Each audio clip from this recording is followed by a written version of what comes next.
Okay, so the big question, right up here at the front. How did Escape to Witch Mountain change your life?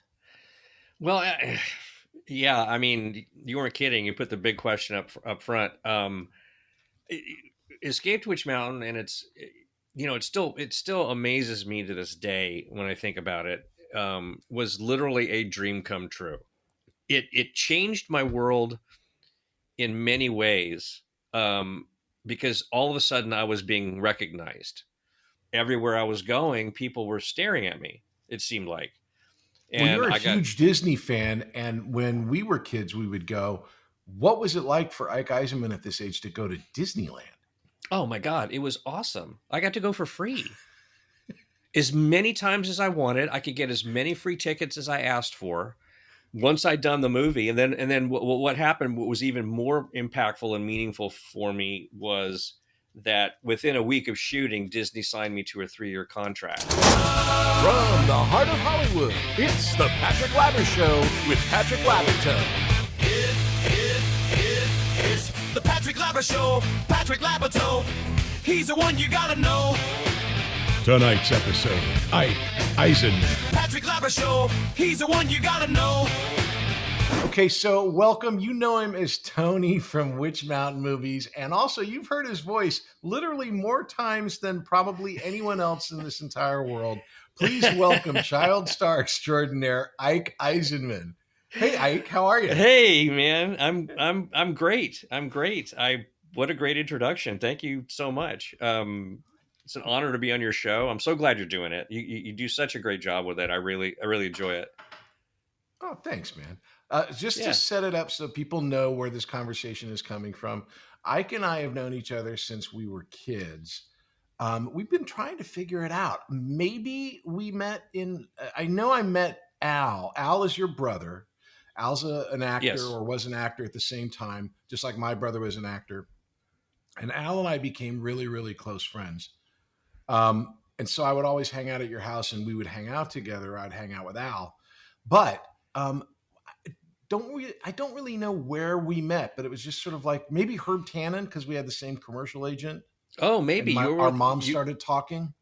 Oh, it could be. I just have this. I don't have a recollection of meeting, but I do remember a lot of time we spent together. You guys came over to our house. We went over to your house. It was, Yeah. it was somehow. I remember going over to your house and watching Shogun, the miniseries Oh my god. with your family. Oh Yeah. my god. Yeah. Wow. And boy, did I love that. That was a great show. What a great show. Act 1, Beginnings. Okay, so let's start here at the beginning because you've got a lot of great stories, and so that I can lay some of this foundation. Ike has written the most amazing book you will ever read about being a child actor. It's not out yet, but I'm telling you about it now because it's going to be essential to understand exactly how this interview is based. Because I've read this book. He did such a good job at describing what the realities are of being a child actor. Like there are so many things that I recognize from my own experience in his book that when you get a chance to read it, understand that he's giving you, like a lot of people say they're giving you the inside scoop, and it's just kind of telling on people. This is not Yeah. that. It's more about he did a version of what he remembers as a 10, 11, 12, 13, whatever age he was, how he remembered it. And it's amazing. And so Thank you. a lot of your life is tied around your relationship with your dad. Yeah. And your dad played this character, Cadet Don, on an early morning children's show on KTRK, Channel 13, Yeah. out Yeah. in Houston. And so it was like a kid's show. And so you were a kid and you would watch your dad on TV, right? Yep. So you're in Texas.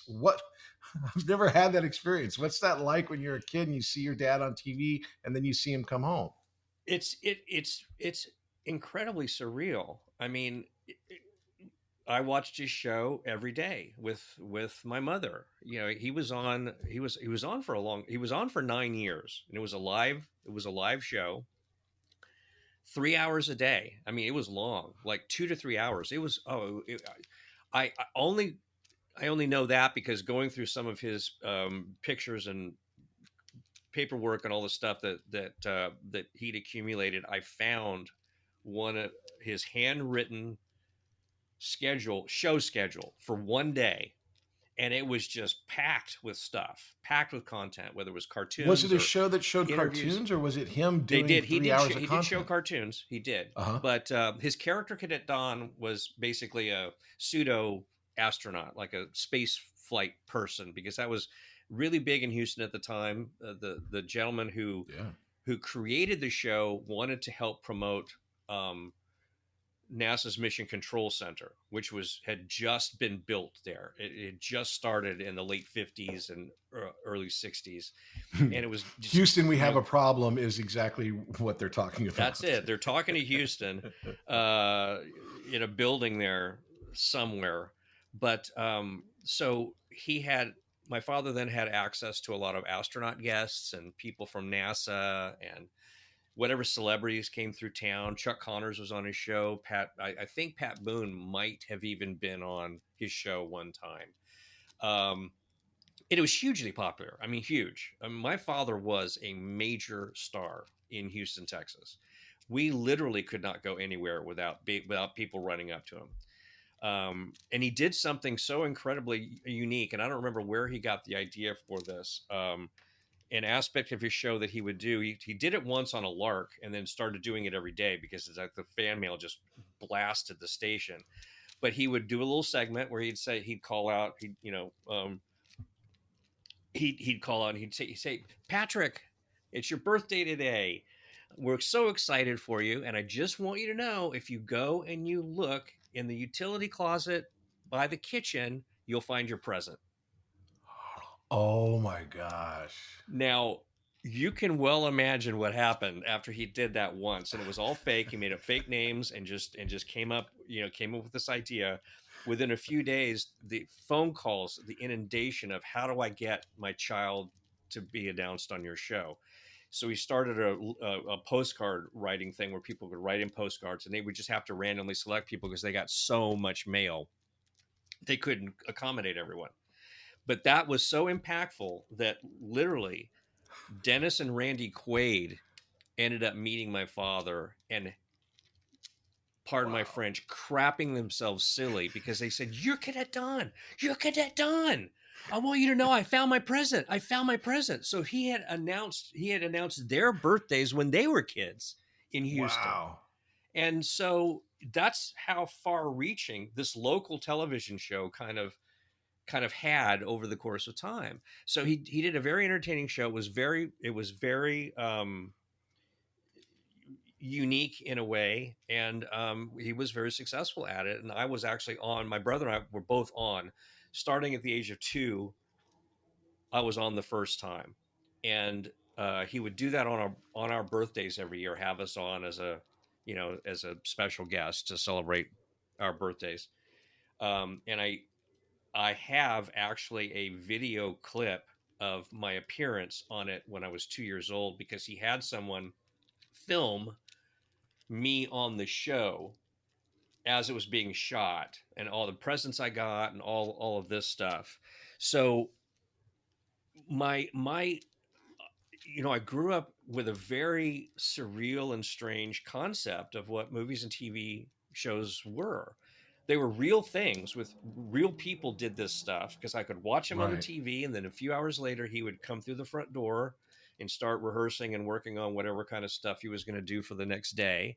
And it was just, did you know that he was not a cadet? Or, I mean, at that age, did you know, because he was going to work and then you'd see him at work. Yeah. And you knew that there were cameras, but did you know that he was not an astronaut? Oh yeah, absolutely. Because his name was Albert. But Al didn't follow along. What happened when he decided to leave? I'm sorry, what was that? What happened when your dad decided to leave? What was Al's response, your brother? Oh God, yeah. No, this was classic, and this was very, very real. And I love this story. My father decided to leave. We were going to move to California, and he was going to seek his, fame and fortune in Hollywood. And he hadn't told both of us yet. The decision had been made, the action carried out. But once my father made the announcement at the station, they had to find a replacement because they wanted the show to keep going. So they hired another actor who was going to take over for my father, and it was on the front page of the Houston Chronicle, the big newspaper in Houston. And my brother saw the picture, and he could either read well enough or figure it out that it said, so and so is the new Cadet Don. And my brother thought we were getting a new father because he was the new Cadet Don. So he was screaming and tearing at the paper, screaming, "I don't want a new dad. I don't want a new dad." And we couldn't convince him that wasn't what was going on. It was just the TV show, and he wasn't going to be on the TV. I love TV that story because I knew. So I mean, I knew Al so well that. Yeah. That's hysterical. Okay, so because you've got such a rich, huge history here. So we're going to skip forward, but I just needed to set that stage because your father comes to. I'm gonna jump ahead here. He moves everyone to California. Your father wants to make it big in Hollywood because he's this big, huge star in Houston. But like a lot of people, when they come to Hollywood, it's a different world. There is 1,000 other people doing exactly the same thing, and it's just it's harder to, it's like the ability to get jobs here is not the same as anywhere else. Yeah. And so he runs into some issues with just not getting the work that he wants. And I'm gonna like condense this, but it's your story. I want you to fill it in. That as I knew him, he was always frustrated, which then turned to kind of an anger as well. So he was kind of an angry guy when I met him years later, frustrated that he wasn't being accommodated by the industry in the way that he felt that he should be. Okay. And I think that's very, you were mentioning, your embarrassment or your uncomfortableness of being recognized sometimes. And I think maybe some of that had to do with every time you were recognized, it might have been a slap to your father that he wasn't being recognized. And so that can be difficult. Yeah. And so you're in California now. You guys have moved to California. What was your experience of coming to California? Were you happy about it? Were you sad about it? I was scared. I was 6 years old. So it was like we were leaving what I was used to and moving somewhere that I knew nothing about. So it was unsettling. But it ended up turning into an adventure because it was a 4-day drive to get to Los Angeles from Houston at the time. It took my mother, my brother, and my grandmother. She drove out with us because my father was already spending time in LA and trying to get things going as as our household moving truck was coming out. And so the four of us drove out together. And then that sort of really turned it into an adventure because we saw all kinds of wonderful little tourist spots on the drive out, and got to hang out and see a lot of that stuff on our way. So we weren't in a big hurry. We really did turn it into a fun trip. But then it sort of came crashing down because my father, and I always think this is funny. We moved to Beverly Hills, which sounds hilarious. But the fact of the matter was that was the least expensive apartment my father could find for us to rent. It was like on the fringe edge of Beverly Hills. And it was just this rundown, it was just a terrible, terrible place. So I very quickly had to learn to live in a very compromised world from the, pretty nice, comfortable world we lived in Houston. And it was just all, Houston's still a big city, but I don't remember a lot of driving around Houston. It was like I was too young. We didn't do that much stuff within the city. Like all of a sudden now we're in LA and we're doing things and we're seeing all of it, and it was overwhelming in a lot of ways, and it took some getting used to for sure. So when you get here, your dad it's all about dad. It's about his career. It's about all of those things. You're just a kid. You got a brother, you got a mom. Things are going around the normal scope of things. How does it come around that you end up getting into the business at all? Well, I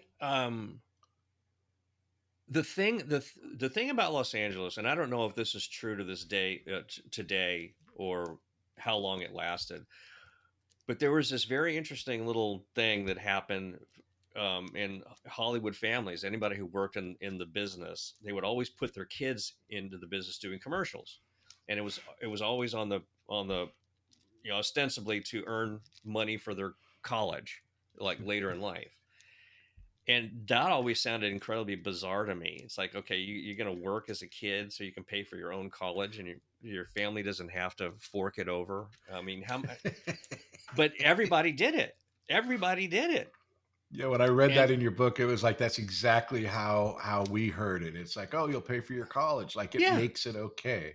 Yeah. Like, somehow that's the justification. And so just randomly one day, my father sits me down and he says, your mother and I have been talking, and we think you should, do commercials if that sounds interesting. And I had never, despite my closely held little dream about being a part of movies and TV and all of that, I'd never said anything about that to anyone. I kept it a secret. I didn't want, I don't know why I did. I was just, because I was a really, really shy and introverted child. And I just didn't talk about that kind of stuff very much. And my thinking was, that's my dad's world. It's not mine. Right. So I'm just going to leave it alone. And then he basically hands it to me on a silver platter. And I immediately said, yeah, I'd love to. And the rest was history. I mean, it just it really happened fast. Was your dad with Herb Tannen? Is that how you guys? Yep. So exactly. let me give a little bit of background. So in the day, still today, but it was a much smaller town. So Herb Tannen and Associates was a guy named Herb Tannen, and then he had a lady there named Collie. And Collie was the lady who took care of all the kids. And my brother and I were at Herb Tannen, and you guys were at Herb Tannen. In fact, whenever we would go to the offices, we'd walk down the hall and someone had placed all these stickers and buttons that said "I like Ike" all the way down the hallway. Yeah, that was so early on, I'm like, going, who's this Ike kid? Yeah, I still have some of those buttons to this day. It was, and that's another thing about the business back then. Now you've got social media to increase your exposure and all of that kind of stuff. But for actors back then, they were constantly coming up with ways of staying on people's minds. And there was a lot of postcard sending, gift sending, whatever. You take out ads in Variety and the Hollywood Reporter, saying, I'm going to be on this next week, just to let them know that you're working and to remind them of you as much as you possibly can.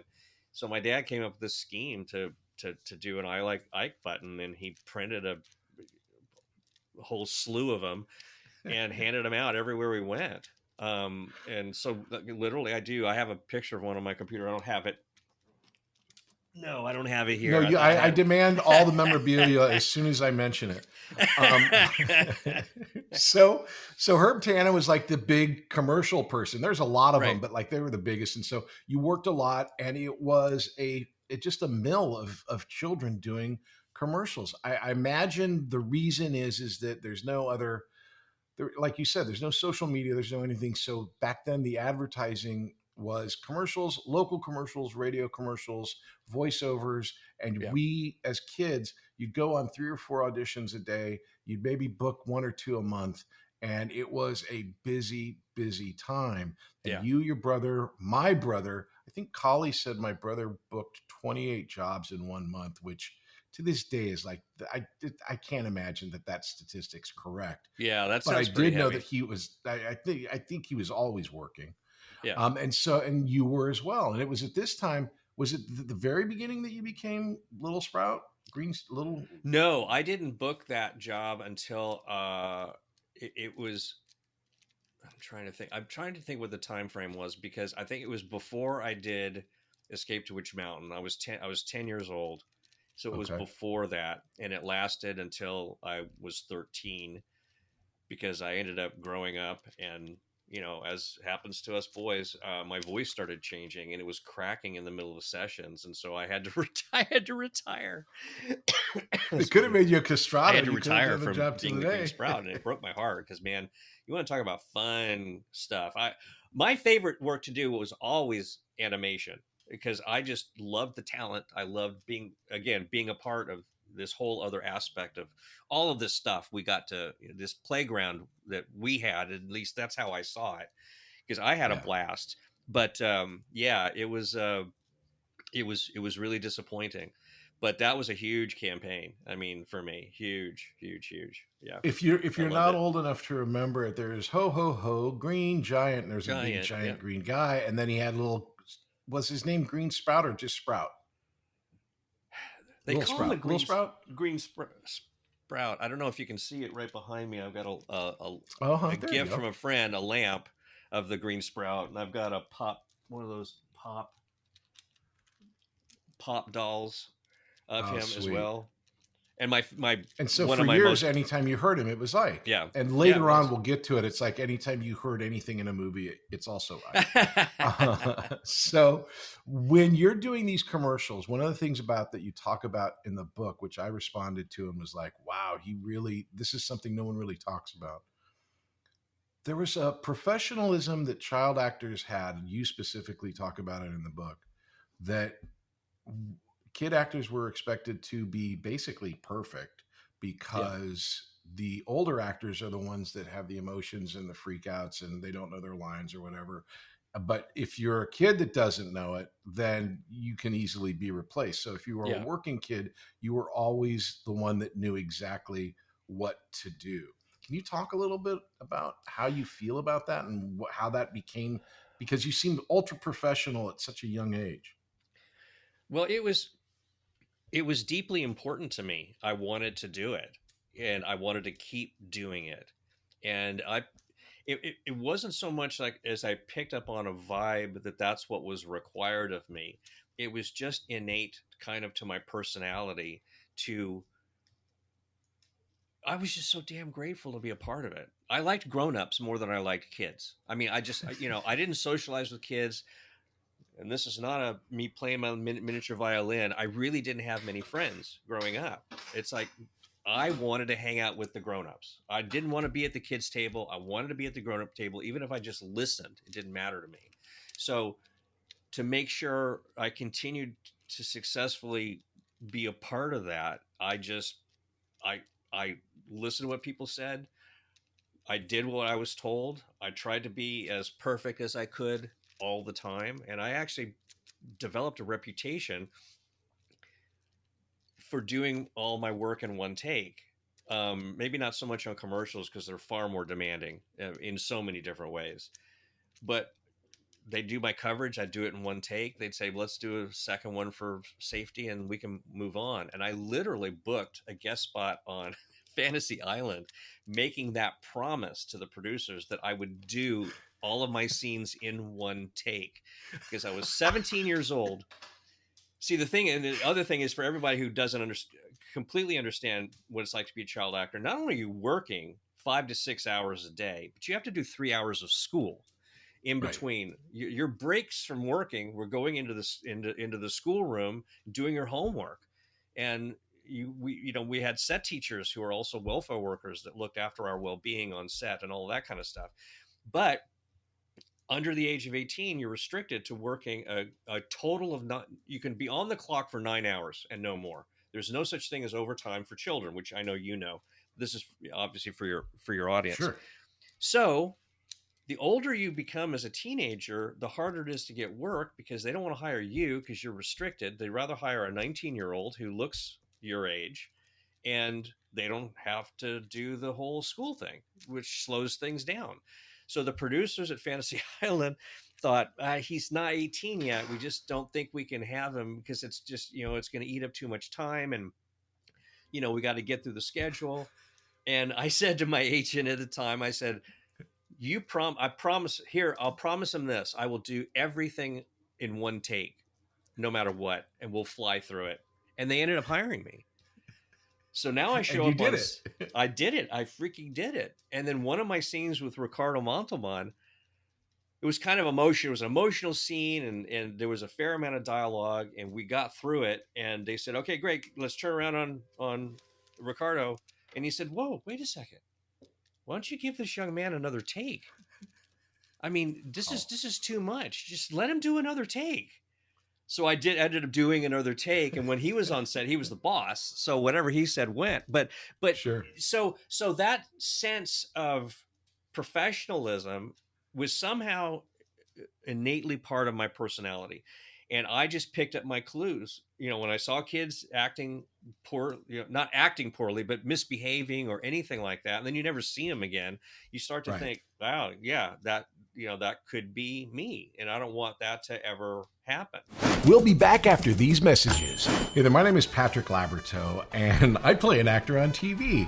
And I also have this acting school called Working Actors School. And what we do there is we teach people to act using Zoom. So you can take an acting class with me and with a person in Connecticut, in Florida, and San Diego all at the same time, thanks to the miracle of Zoom. And I'm very excited to announce that we have a brand new class called Adult Weekly Class. Now, what is that? Now, that's a class that'll meet every Wednesday at 5:30 p.m. Pacific, and you come in and you have an hour-long acting class with other students. It's very, very simple, very, very fun. So if you've ever wanted to be an actor or try it or just mess around, these classes are great. So the Adult Weekly Class is going to be every Wednesday at 5:30 Pacific.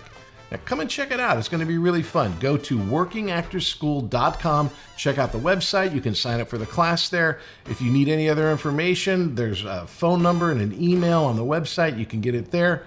And we would love to have you come and try. Talk to you soon.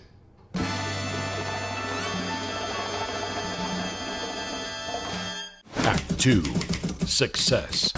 The earliest dream I can remember, and I've never told this story before, so you're getting an exclusive here.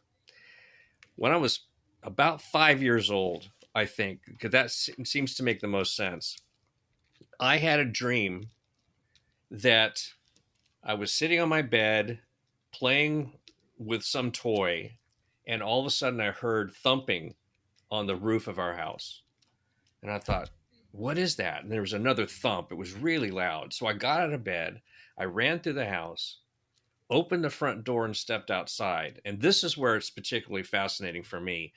I literally did an astral projection of myself way up in the air, looking down at me, standing in the front door of my house. And when my parents stepped up behind me, we were all looking up.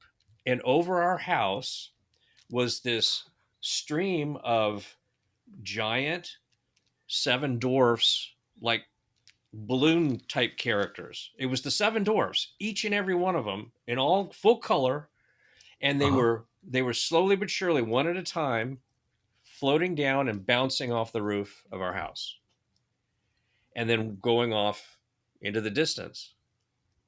And clearly it had such an emotional impact on me that I've never forgotten it. No. And two things about that are incredibly weird. First of all, how young I was to have such a vivid dream, that it's in color, which is not unusual, but fairly rare, and to astral project within the dream of yourself. We don't do that. Normally we dream, it's all first person POV. It's like a video game. Yeah. And this one, I was looking down, and I could see it was pitch black dark. You could see the whole house and watch these things go off into the sky. And of course, how do you interpret that? Obviously, I had seen Snow White and the Seven Dwarfs in the theaters. My grandmother used to take me to the movies all the time, and she always took me to Disney movies when I was really, really young. And so here, all this stuff is feeding into my brain, and I just was like desperate to be a part of this thing. So when I finally became an actor, I started doing commercials and I started doing television. And then, of course, one day it popped into my head, Disney's a studio, just like every other studio. So maybe I'll get an audition there. And I did have my first audition when I was probably, I was 10 years old. And I was over the moon excited about it.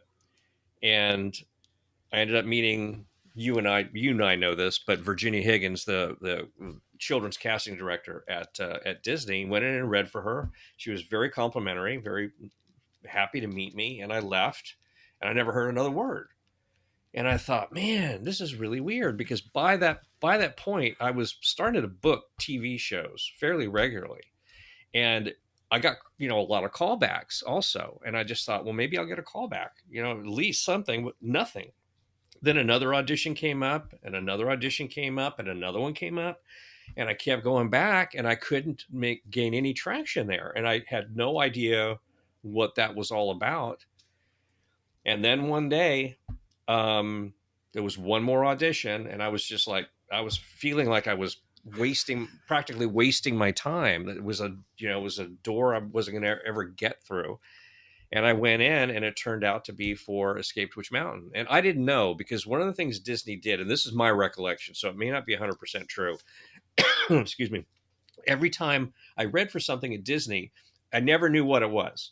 There was no title on the sides, on the script pages that they gave me, just characters, which one I was supposed to read, a basic setup for the situation, and then we'd go in and read. So I didn't even know it was for Escape to Witch Mountain until after that audition. And quite literally, almost 3 days later, so within that week, I was called in to do a screen test. And I didn't really know what a screen test was, because my agent called it a callback, but it's like a callback on camera. So that was kind of how it was put to me. And I didn't realize these things were even done. But there was a day of screen tests at Disney, and it was, interestingly enough, done on a Saturday, so that we didn't have to go to school, or all of that stuff didn't apply. But Virginia was there. I saw the setup. Everyone was milling about, getting ready to shoot. I was on the list first, and all of a sudden Virginia turns around and says, "This is Kim Richards. She's going to play your sister." And I got to tell you, you talk about freaky. I looked at her, and I immediately in my mind, I said, "Oh, this girl could totally be my sister. We look just alike." So then we did the screen test. Within a few more days, we were cast, and the rest is history. And it was overwhelming to me, and it still is overwhelming to me, because that was so incredibly important and to me, to work for them. So Yeah. all of a sudden getting to work on this movie, and it's like, what better Disney movie could a kid get to co-star in but Escape to Witch Mountain, with all the effects and the animals and the chases and the, Well, it was excitement. an amazing film for anyone of our age, because it was, I think, I'm guessing, and all the Disney people are going to freak out, I think Bedknobs and Broomsticks and maybe Robin Hood were right before you guys. But like, as far as like a Disney renaissance of like kid movies, Apple Dumpling Gang and all that stuff, I think was either contemporary or afterwards. But Escape to Witch Mountain was like a big deal. So how old were you? Like 10, 11? When you 11 years old. 11. So you're 11 years old. Witch Mountain comes out. How does it change your life? Because it was such a huge deal. It helped, I want to say, launch my career, because that's such a strange way to put it for a child actor, but it opened up every door in the world. I got busier and busier and busier and busier, auditioning constantly. It just, everything kind of exponentially ramped up. And those were the days, when movies were in theaters for up to 2 years. So the presence of myself in a Disney movie was everywhere in the United States for a good chunk of time there. And it ended up going to the double feature. There'd be two Disney movies, and it would be one of them, and then the drive-in theaters and all of that. So it changed my world in many ways, because all of a sudden I was being recognized. And that hadn't happened up to that point. I'd done television, bunch of commercials. I mean, my God, I wish I'd kept a running list of all the commercials I did, because I lost count very, very quickly. But even with all of that, it wasn't like people were coming up to me and saying, were you in that Hasbro commercial? I thought I saw you, or something like that. But all of a sudden now everywhere I was going, people were staring at me. It seemed like. I mean, I can't emphasize this enough. I used to play TV games in my backyard. Played Wild Wild West. I played Batman and Robin. I mean, literally, my brother and I had the most amazing Batman and Robin handmade costumes that my mother and grandmother made for us. We were completely, because that was all there was to watch was television back then. It was a very limited scope of things, but it just fed my imagination. And I would go play these games and pretend like I was in the show and do all of this stuff. So all of a sudden now I'm doing it for real. And it's no different than what I did in my backyard. And I just thought, this is so much bloody fun. Why would someone muck with it? Why would you muck with it? Right. Because so many things go wrong anyway. When you're shooting something, there's so many things that happen that are distracting, that made you have to start over, that can be frustrating and time consuming. And, it requires as much patience, I think, as it does discipline to do it, because like you said, I'm glad you brought this up, because what people see is the finished product. And that's smooth and seamless. It's all done. You don't stop and think, well, wait a second. How many people did it take to get that shot? How long did it take to get that shot? And how many times did they have to do it, et cetera? And yeah, she was mystifying to me, very much mystifying to me. And we didn't, it's not like we didn't get along, except for those incidents, which I'd rather save for the book and not reveal them. Of course. No, here. I wouldn't. But it was like, wow, that's what a kid's like. I'm not like that. I wasn't like a kid. They used to call me the little man on set. Yeah, I remember, and again, pressing into our own personal relationship, to understand your family dynamic, you had your mom and your dad, and you had Al and Ike. Al was the loudmouth, Bill Murray, jokester, Damone from Fast Times, literally worked at the same theater. I mean, the dude was like the showman. Yeah. And then there's Ike, who's like really quiet. And you could see the dichotomy between the two of you guys, where, he was boisterous and you were quiet. Whenever I would come over and hang out with Al, it would be like, where's Ike? He's in his room drawing. Yes. That's all you did. You were in your room drawing. That's all I did. Yeah. And it was like, I totally get it. It's like you're happy on your set. And it's so funny because my brother's very much like that, in that same way, that he wasn't into himself. He was withdrawn. It's like in his own world. He would do his things in his own, for him, it was games. He would play games until he mastered them. And that was all he would think about. Mm-hmm. And so when you're doing all of this stuff and becoming like a professional actor, I can see where your personality works like that. And I'm looking at this like ridiculous list of resume. You did Kung Fu, Emergency, Gunsmoke, Mannix, SWAT, Policewoman. When you're doing these shows, like you say, there's only 3 networks. Yeah. 20, 30 million people are watching each of these episodes. What was it like for you working with people that you had you watched all the shows that you had been in?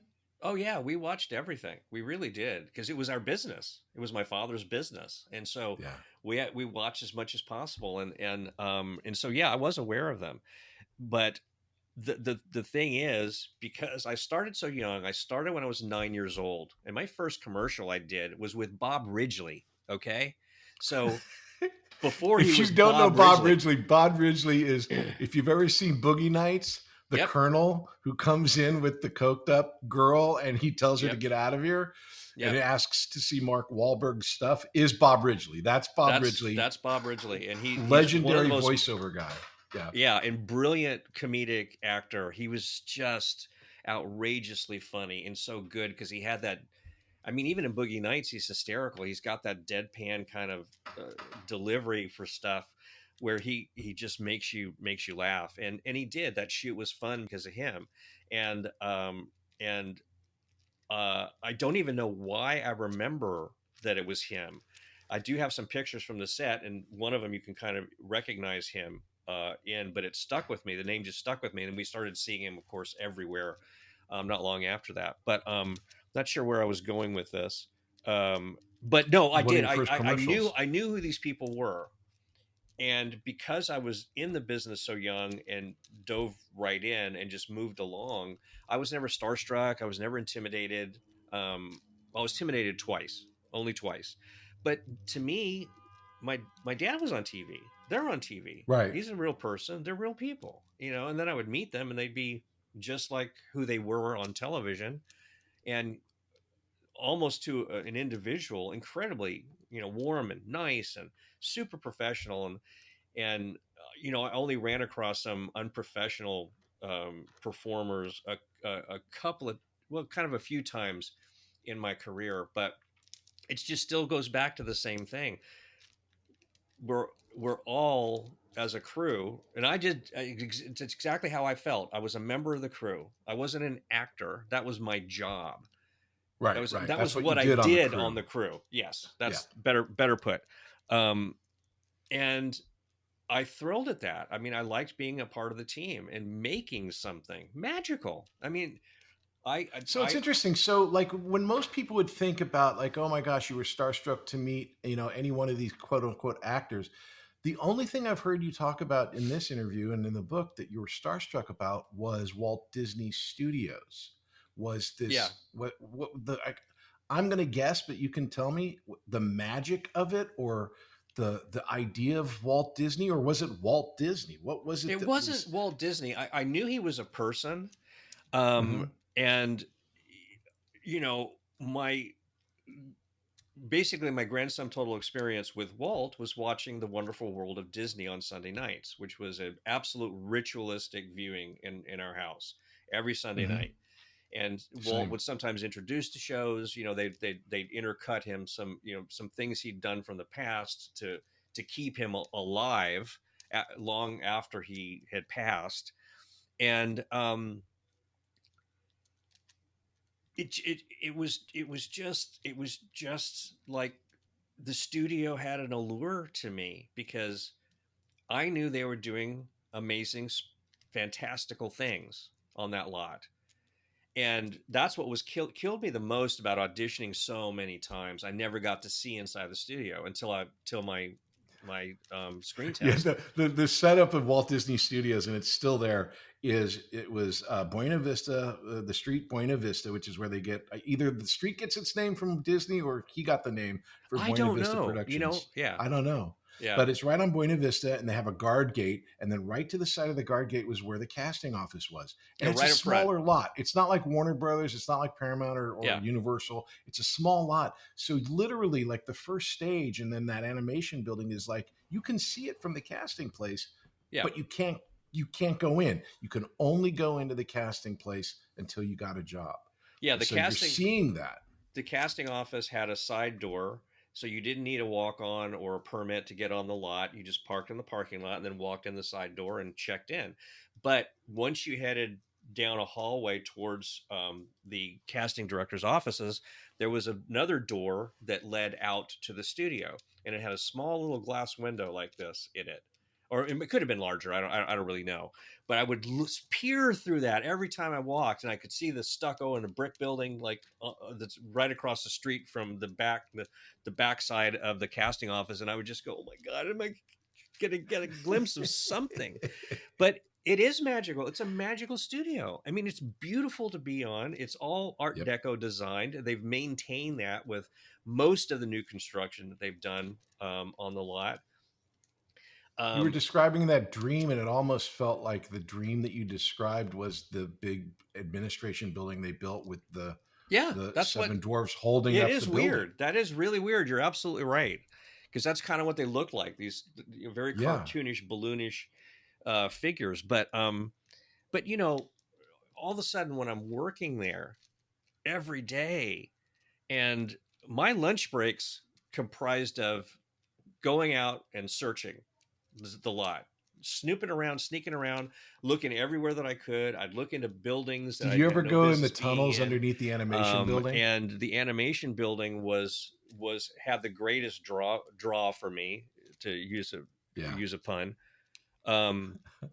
because there was no security there. You could just go into the animation building, and it's 3 stories tall, and lining all the walls. And it's a large building. It doesn't look so large when you're faced with it, but it goes deep back onto the lot. Right. But on both sides of the walls, on all 3 floors, was the most amazing collection of drawings and sketches and backgrounds and it's all original art. cells, So like you see all the something you original. recognize, it's all Oh yeah, original. Yeah. yeah. There's a book. The Did book you ever go to behind the me. tunnels underneath No, I never the saw that. animation? Never saw that. I wasn't ever given that intimate of a tour. But no one ever gave me the tour, but no one stopped me, and so I was there. I didn't even auditioning know for they were something. there. Otherwise, I would have definitely gotten And caught. it just takes you to another building, but it's like it gives you, if you're as Disney-phile as you are, it gives you the idea of like, oh, even then he knew that you want to have access to different buildings underneath the ground, which is what they do at Disneyland, and Yeah. there's a whole lot of design. Yeah, I think the reason motifs for there. that was when they had to transport cells and from in drawings from the animation building to the ink and paint department, they needed to keep it safe from the weather. If it was raining, you couldn't Right. move those. You couldn't walk outside and take those things over there. I believe that was the reason why he designed it that way. But yeah, it's just a fascinating place, and I mean, they only have like, I think they might have 4 sound stages back then. I think it was Right. only 3. Was the Western Street with Zorro still Yep. an Still active there. street then? Yeah. Yep. So Yeah, it a was. lot of these studios have these backlots, and the backlot that they had was where they shot Zorro, and that's a Zorro parking lot. Yeah. But it was like a Western Street, the Apple Dumpling Gang, all those type of things were shot there. Yeah. We got to jump ahead here, man. You're just too dense with all these. Oh, great sorry. Well, I can back adventures. off from my details. No. Don't you don't back off. It's like it's this ridiculous career of yours. So okay, so we have this thing where it's not really a thing, but it's kind of like you always wanted to be on Little House because of the regular gig. Yep. Is what I've heard you say. And Yeah. I've always looked at you of like, man, I never did a Disney movie. I wanted to do a Disney Yeah. movie. I thought I was going to be a Disney kid. I auditioned for everything. Like name a Disney movie, I auditioned for it. Oh, Never wow. got one of them. But you're in the heart of it, right? Here you are. Escape to Witch Mountain. You've explained how you got it. You get this movie. You're doing the movie. It just has to be the best. Wasn't your first day the day that you get to fly or jump? Yeah. It was the very first day of shooting when I got to do my first special effect, jumping up in the air to catch the softball during that game. And I couldn't believe it was going to happen that fast. And I was so freaking excited to do it, and ended up spending, they were shooting other things while I was rehearsing. I was off when I wasn't. This was a special circumstance when it came to school on that day, because it needed so much rehearsal time to get used to it and learn how to do it and get it all coordinated before we actually shot it. And the thing I love about that the most, not only was it an incredible amount of fun, but it was hard. It was not easy to do. And the only time I ever actually caught the softball was on camera, the first take we shot. Wow. I missed it every time. He would toss the ball. There was a guy on a ladder on one side of these hedges with the softball, and when I jumped up, he would toss the ball and hopefully meeting the apex of my jump so I could catch it and then drop back down to the ground. But he'd go this way, It was over my head, under, and I'd be spinning around into rehearsals. And finally we just shot it, and there's something, and I know you'll appreciate this. There's just something about the pressure of putting it on film that all of a sudden, for some reason, you get hyper focused, and everyone was hyper focused, and the ball hit my glove, and we caught it. And John Huff, the director, just went crazy. He said he couldn't even believe it. He was so excited. But yeah, that's my first day. You mentioned that too, and which is really interesting. And I love talking to people of that were kid actors and that have this experience. There is something in a way athletic, but like, do you ever see that movie For the Love of the Game with Kevin Costner about a pitcher? I have no, I've never seen that. No. Okay, so it's a great movie, and it's one of the things that he does is he plays a pitcher, and he tells himself, okay, clear the mechanism. And it starts off with a shot of the batter, and he's about to pitch to the batter. It starts off as a shot of the whole crowd in the stadium, and everything is loud and it's crazy. And he goes, clear the mechanism, and he starts calming down, and they continue to circle in until finally everything is out of focus except the strike zone, and it's completely quiet. Yeah. And it's like this magical moment on an athletic level of like he's just cleared his mechanism and all he's thinking about is hitting that strike zone. Yeah. And there's something really cool about a set because it's like loud and boisterous and people are talking and laughing and they go, okay, rolling. And then it gets a little quieter and then you hear speed and now it's pin drop. And then everything is focused on the actor because that's what's being filmed, not because you're special, but because they need to film you. And all the responsibility of all of these people's jobs is now on you. And you have to do it right so that all of their jobs make sense. And it gets really quiet. And then the director says, action. And like this magic bullet time thing happens where you do this thing like you're describing. And they go cut. And then everyone's like, oh, that was great. Or no, or let's go again. And then it's cacophony again. Yeah. I love that moment. Yeah. And you describe it so well. Yeah, it's intoxicating. You know, it really is. And but how long did it take you guys to do the first Witch Mountain? Like 6, 7 weeks? 8 weeks. 8 weeks. Yeah, it was about 8 weeks. We were on location for 4 weeks. I mean, it could have been a little bit less time, but you know, it was a low budget Disney movie, but it wasn't a small Disney movie. I mean, you know, we were doing locations all over Northern California and Carmel and Palo Alto and various places. In some ways, it was one of the bigger Disney movies because they usually shot everything at Golden Oaks or on the lot. Yeah, all the stuff that all the Kurt Russell movies were shot just at Disney Studios. Right. Yeah. So it was about 8 weeks, 4 weeks back at the studio after that. And then you tell a story about you were working with Eddie Albert, who was a method actor. And in the process of the movie, uniquely, you guys kind of shot in order, right? Yes. And he was kind of like standoffish until his character wasn't as standoffish. Yeah. And was this your first example of working with a method person on and off camera? Method being like you are always that character on or off. Yeah, I think it was my first time that I was aware of it because it just seemed so strange. I didn't understand it. No one explained it to me. I just sort of put it together in my own head. Because I've heard about method acting. I'd heard about that and what some actors do, but Eddie, his character starts out as a grumpy old man, curmudgeon, and doesn't want anything to do with the kids until things start happening and he warms up to them. And that was exactly how it was with him on the set. He didn't speak to any of us or really anybody for that matter until his character warmed up. And then all of a sudden he was a lovely man. He was really a lovely man and ended up taking me out to lunch in the executive dining room at the studio one day just to chat, you know? So we ended up having a really good relationship. And, but it was just strange at first. I didn't quite understand what it was all about. Cause I thought, you know, I'm like, were you worried about how you were getting along with him until you figured it out? Or no, I didn't. I didn't worry about it. Okay. I didn't worry about it. No, I mean, he was a major star, you know, and he knew what he was doing. I knew he knew what he was doing. He didn't cause any problems. He didn't cause me any problems or give me. It's like he didn't go out of his way to sort of be, you know, curmudgeon-y towards us. He just didn't engage with us unless we were actually working. So it was just kind of his way of establishing the character, and he did a good job because I mean he really comes off like an angry old man in the beginning of the film. For real. Yeah, he's good. So this movie comes out. So Escape to Witch Mountain comes out in what, 75, 76? 75 it was released. Yeah. Okay.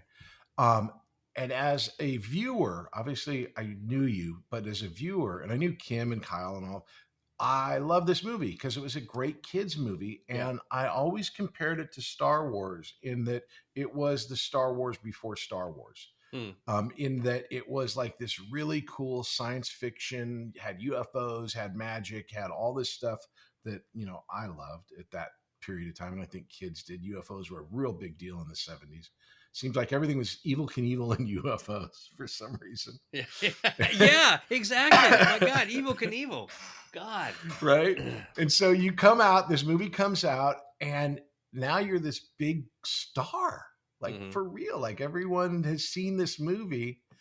Are you told immediately that you guys are doing a sequel, or do you start work on it immediately? No, I didn't. I didn't hear about that until I think it was probably a few months before we were going to shoot, and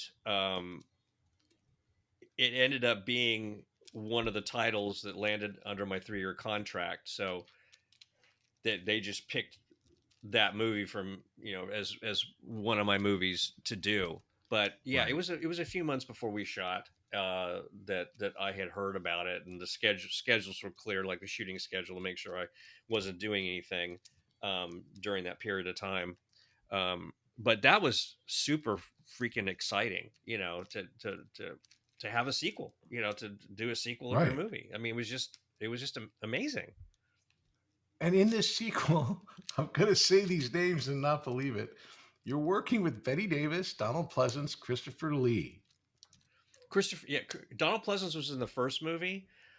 Christopher Lee Oh, was that's in right. the second movie. Anthony James played their like henchman sidekick, who was also just an incredible character actor that I adored. But yeah, it was like I spent all my time pretty much with Betty Davis and Christopher Lee. It was just incredible. She Now was we've gone. intimidating. See, she was intimidating Tell me because that. Tell us about Betty Davis. Tell us she, about she's Betty Davis. I love Betty that. Just Betty saying effing that Davis. sentence. Yeah. Yeah. I mean, so and kind of the Hollywood story is Disney cast her in it, and it was all over the trades, and everywhere anyone who talked to me said, why is Betty Davis doing a Disney movie? I don't get it, because she was at the height of her career. Not that there was ever necessarily a low point. She just Right. went crazy. And she was interviewed, and someone had asked her, why did you decide to do a Disney movie? And her answer was she wanted to appear in something that her grandchildren could see. And that was the whole point. It was her gift to her grandkids to be in something fun, a Disney movie. And that's the sole reason that she did it. And I'm so grateful she did, because it was absolutely extraordinary to work with her. So it was intimidating to meet her. You were intimidated on the inside. Was she intimidating on the outside? She could Like, be. She could be, but she wasn't with me. And she broke the ice very fast with me, insisting that I call her Betty. And wow. because she in her Betty Davis way, she says, we're going to be working a lot together, so you need to call me Betty. And that just disarmed me completely, and it was all over from there. But she was a very demanding person. She would make demands all the time of things she wanted and needed, and people were scurrying around to get that stuff taken care of for her. But she wasn't mean about it. She was just arrogant about it. But I thought she deserves it. Kind of hard not to be when you're Betty She Davis. deserves it. I mean, that's Yeah. that. Yeah, I would have expected that. So, yeah, but yeah, It's like Steve Jobs working at an Apple store. right. He's Yeah, just he expects what he expects. right. Exactly. And you also you have a history of working with incredible people. In The Formula, you play George C. Scott's kid. Yeah. And so you're working with George C. Scott. Yeah. And again, another demanding, larger than life, loud, big guy as far as my imagination. What was the reality? He was unbelievable. I mean, he was the most he was just of course he knew his star status and the power that he wielded. And the funny thing about that movie is that most of my part was cut out of it. I come on screen and say like 4 or 5 lines, and then I'm gone, and that's it. And it was a particularly poignant kind of auditioning process with him, because I had my first audition, and then I got a call back for it, and I thought, wow, this is awesome, man. Wouldn't this be neat? And the callback was simply a meeting at his house with the director. And we just sat and chatted. That was all he did. And he made a big point of saying, it's very important for me that in this movie, it won't work unless the audience understands that my character's relationship with you as his son is the most important thing to him in his life. So we shot for 2 weeks, all these scenes, intimate scenes, emotional scenes, and all this material had been shot. And then the movie comes out and I go to see it. I'm so freaking excited. And I barely walk on and walk off. And it was a very strange Hollywood experience because one of the producers, The Formula was based on a uber best-selling novel called The Formula, written by Steve Shagan. He was the author, and he got a film deal for it. Part of his deal was he would be a producer on the film, and not just a executive producer in name, but someone who is going to be active in it. And apparently he hated everything. He hated the film when it was cut. And so he took over and recut the whole movie and just cut me out of it. No one could figure out why. It was very strange, but primarily working with George C. Scott was incredible because he was a very deep thinking, very, very, again, extremely kind. He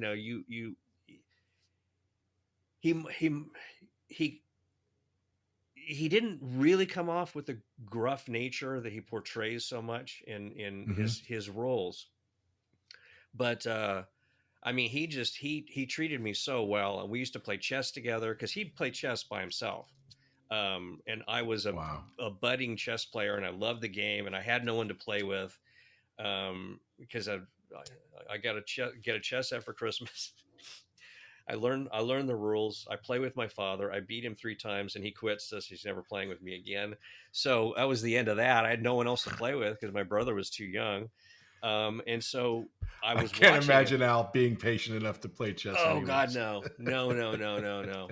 But I'm sitting there watching George C. Scott. He's on a break. He's sitting on a side street somewhere, sitting on an apple box with a chessboard on another apple box, and he makes a move, spins the board around, and makes another move and spins the board around. And I, for the life of me, could not figure out how this works. But he did what the other guy's doing. And I was incredibly sheepish about this and nervous, but I asked him if I could play a game with him, and he said, "Of course, absolutely." Well, he slaughtered me, and which I totally expected because he was the equivalent of like a grand champion player. He was a major chess player, but he complimented me very well because I lasted 20 minutes once before I lost. Pretty good for a guy that plays damn chess good. a lot. It was damn good.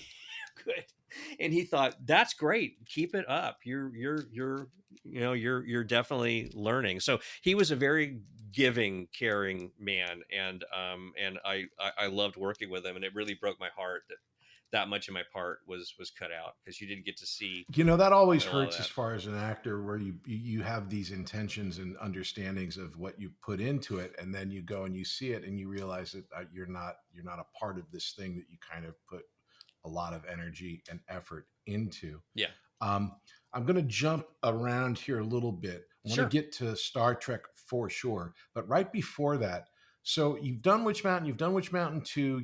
You're this kid actor that is like everyone knows, and like all kid actors, damn it, we grow up, and we're different. We're a different product. And around this time, you did this movie, Dreams Don't Die. Okay. Which I've always wanted to know personally. It's about this graffiti artist in New York, right? Who does graffiti on subways.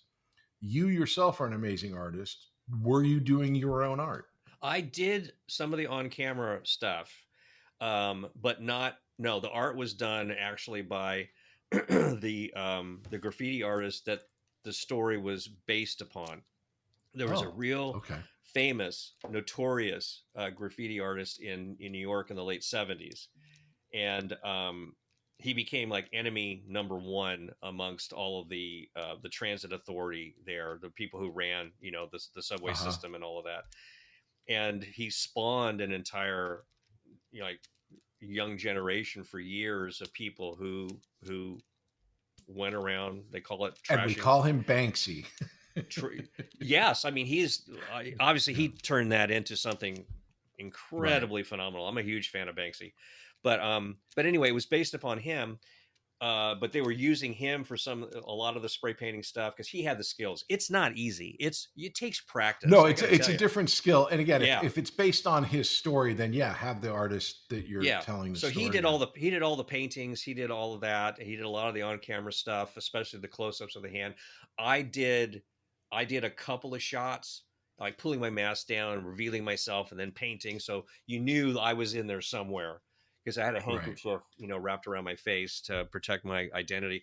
But so it was loosely based upon a real graffiti artist's story, and was quite a coup for me. I was very excited because that was the first. It was a really good movie. I don't know if you can see these movies anymore, but there was a whole. It's available on Amazon Prime somehow. Oh, okay. It's available on Amazon. Please search it out because it's really. I really enjoyed it. Yeah. Now we get to Star Trek. Okay, so Sure. now you're an adult, right? In the book, you talk about your relationship with Kirstie Alley, your friendship with Kirstie. I know Kirstie from summer school in Prince of Bel-Air, and I'm like, oh my God, I had no idea that you knew Kirstie so well, because Kirstie and I would talk about Star Trek, and she had plenty of words to say about being in Star Trek. And some of the stories which you can read in the book talk about that. But how did you find Kirstie as a person? I rarely get a chance to talk about her. I found her. I was instantly attracted to her as a performer. There was something about her, and you know this better than I do, how funny she was. She was so funny, and we met each other. We're starting to work. There were a couple of scenes that we were by proximity in together, but when we took our breaks, I was not on my own. We were both brand new to the Star Trek world. Okay. Right. So we ended up hanging out a lot and talking. And, I was laughing my ass off with her, and I couldn't understand why she got cast as that part. It just didn't make sense to me, because here she's playing this very, serious, semi-unemotional. She's Romulan literally Vulcan. the opposite of an unemotional person. Oh, completely the opposite. But you'll get this because when you've been in the business long enough, when someone walks in the door, if they've got it or they don't. Yep. There's no way to fake it. You can do the best you can, but those people that have it, that are going to be stars, you just instantly know. And it's like this incredible sixth sense that's based off of working with so many people and seeing what it takes to be special and to be a star. So it was always very exciting to me to meet someone who I knew was going to be a huge star before they were, and be able to pat myself on the back. It was the same way with Alfre Woodard in Cross Creek. I knew that she was going to be a huge star, and instantly. And the thing is, also, this as a performer, you don't want to talk about that stuff with people while they're working, because you don't want to get stuff like that in their heads. So I wouldn't discuss this with people. I did kind of reveal it to Kirstie. I did say to her, you're going to be a freaking huge star, and it's got nothing to do with Star Trek. So don't worry about it. She never revealed the stuff to me that was going on set, but apparently she was very mistreated by, I'm assuming, some of the cast members. But I believe her technical term on the set of Summer School was those fucking assholes. Yeah, that was it. Those fucking assholes. Yeah, I mean, that was yeah. So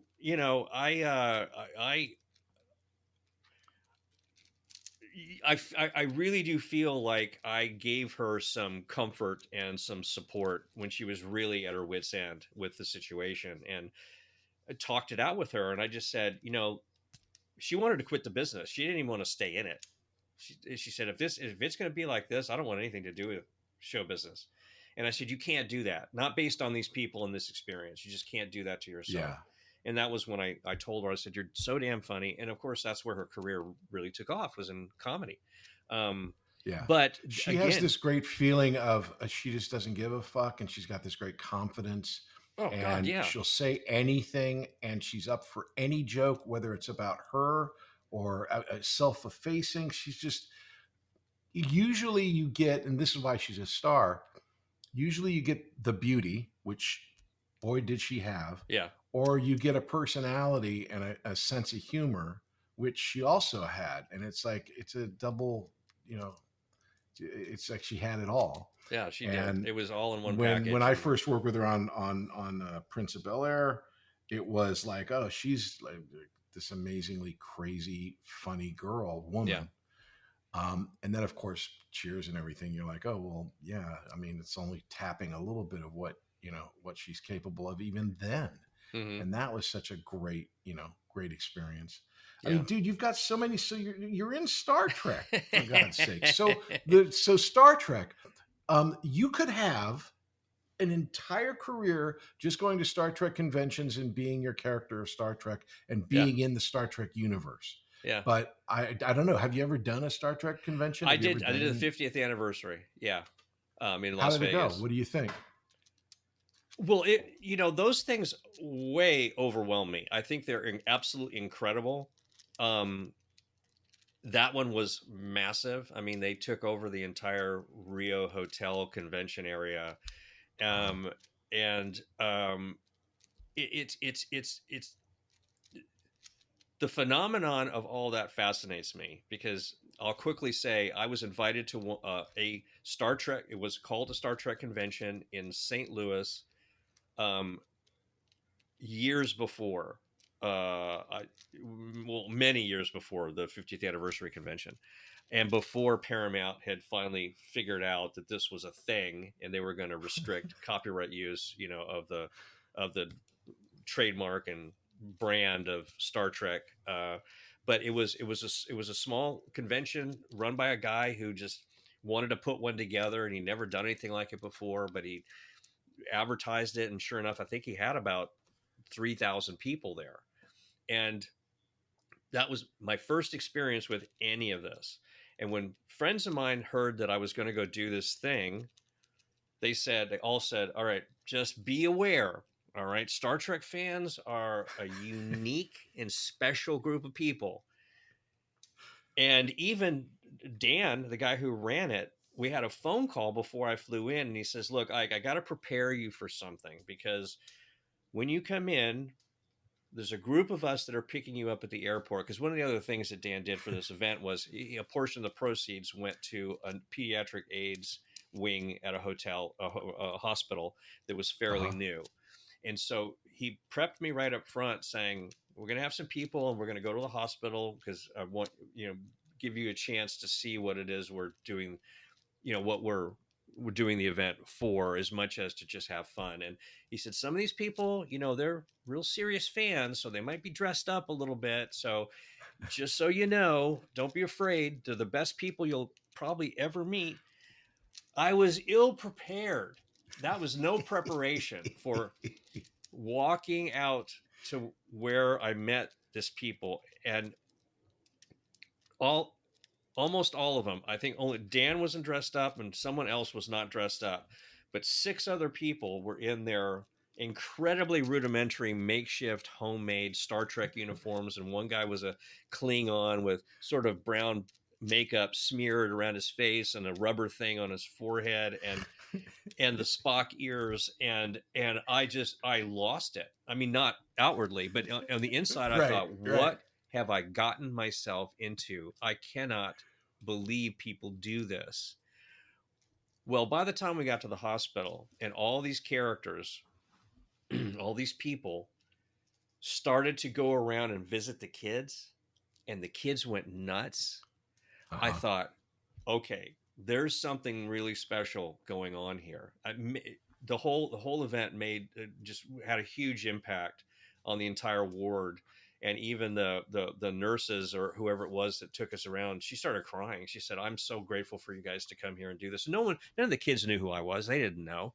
They barely knew Right. what Star Trek was. But all these people were coming in dressed up in costumes, there to make them feel better, and they did. And then I ended up going to the event, and I'm surrounded by 3,000 people, not all of them dressed up, but a lot of them trying Yeah. to. And this was like the very, very beginning of when people were doing this. There was no network, there was no internet, Yeah. per se. There was not much of it available for these people to communicate. And what I ended up seeing over the course of the 2 days I was there, I looked around and I thought, all these people have a deep, deep love for Star Trek, and they're communing over that, and they're sharing over that, and they're socializing over that.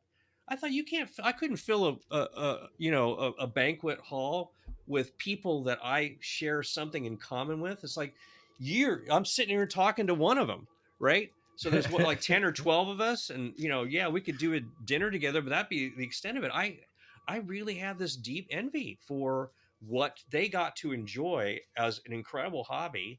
And then, of course, now it's just completely insane. I was in New York in October, because I want to mention this. My Star Trek character is an action figure now. That's awesome. Oh my gosh. Yeah, I'll shoot you a picture. I'll shoot you a picture of it so you can pop it up. Awesome. When you put the show together. But it won't be out till fall of next year. But it took place at New York Comic Con. So I went from this basically, early in my career, tiny convention, to going to the New York Comic Con, and I literally got claustrophobia. It was so packed with people, and everyone was dressed up in stuff that I can't even imagine making myself. And I'm pretty talented. They're incredible, absolutely incredible. So this whole amazing world is now